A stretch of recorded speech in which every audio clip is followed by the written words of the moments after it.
We're not scientists, Right. but we tried to keep it as controlled as we could to make it Constant. can't make it constant.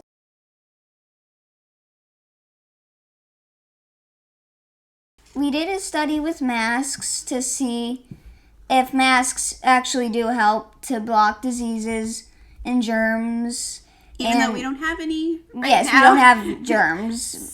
So our test was done just using saliva, just to see what saliva can get through a mask, and basically we use petrie dishes to capture anything and see what the results might be. We take different masks, lots of different masks, and I'd have this little folder where I'd write down our findings. It's a little hard to see, but we have a saying up here. The reason we have a saying is to make sure it stays the same and it doesn't change, to make sure all the masks have a good chance.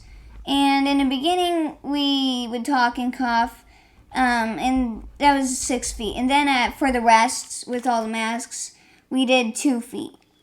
And then we even do another experiment where we're about 2 inches away, the petri dish, from the mouth, wearing a mask. And a lot of these masks were actually donated by a lot of members of the San Diego Face Mask Sewing Group. So I want to say thank you to them. I reached out to them. I do lead the group, and it's a great group of people that have come together to donate masks to all kinds of organizations. So when I told them that Mason was going to be doing a science project, they were great in sending me all kinds of masks so we could test a bunch of different types, which is pretty cool. So 3-layer, 4-layer, yeah, 2-layer. We didn't end up doing the science fair because Mason is going to be having a procedure at Rady's, and we weren't sure when that was going to be happening, so we didn't want to coincide. So we still want to do the project, though, and do the experiment, so we did.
When we talk about the masks having layers, so I'm going to show you an example. This is one of the masks. I hated to do this, but we cut it so I could show you guys what is inside. So when we say like 4 layers, when you look inside this mask, let me see if I can get this for you. You'll see there are 4 separate layers inside this mask. It also has a nose piece on it as well, a wire. This mask has inside of it 1 sheet, but it's like a filter sheet. So that's what this one has. And then this mask, and you'll see these masks later. We use these in all of our experiments. This mask has some filter layers that are pretty heavy duty. This is a really heavy mask. It has like, it almost looks like a layer of flannel inside and another really thick kind of filter layer. So you'll see.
One of the things that we did notice, which you'll see, is a couple of, and I made a mention on there, we noted that there's going to be a lot of, I don't know, like bacteria spots that grew on the petri dishes, especially with 2 of the masks. It was just really bad. Yeah, really bad. Very, very different than any of our other findings. And we think that is because a couple of times it was possible that it actually, when we were holding it up, it touched the actual mask. One of the other interesting things we did is we took Jason, which my husband and his dad, we took the mask that he wears all day at work. He works at Costco. And so when he came home, we took a cotton swab and we swabbed the front of the mask and we put that in a petri dish just to see, like at the end of the day, what is on the front of these masks. I know there's a lot of debate about how dirty these masks get. So one of the things that we want to kind of test was how dirty these get, whether it's from collecting air particles, touching the mask, how dirty those get. But what also it does is it also keeps it from getting on your actual face, which is much better. So it is important to wash masks if you have the kind that are not disposable. Our findings after doing all this is that it does appear that wearing a mask of any type, 2 or more layers, is going to help for sure. Yes, there are some variables here that could have made differences. Even when we put the mask in put the dishes inside our masks, the mask could have touched it as well. So those findings might have been a little bit flawed. So that's actually why we did a couple different experiments here. So I think, once again, we're not actual scientists, but our study still shows that masks do help. And it just it'd be safer to wear them if you're sick, if you just have a flu, if you have a cold. If you're going out during a pandemic. Yes, during coronavirus, it's much helpful. It's super helpful. So even if you're not wearing a mask, if you don't want to wear a mask, if you can't, at least physical distance is very important, is what we noticed. You can at least stay 6 feet apart to be safe, or to be over safe, you can stay 9 feet apart. But 6 feet apart is the minimum. Yeah, so we noticed similar findings when we were spaced at minimum of 6 feet apart is when we wore a mask with the results. So that's it. Stay safe and don't catch coronavirus. That's all I gotta say. That's good advice. Thanks.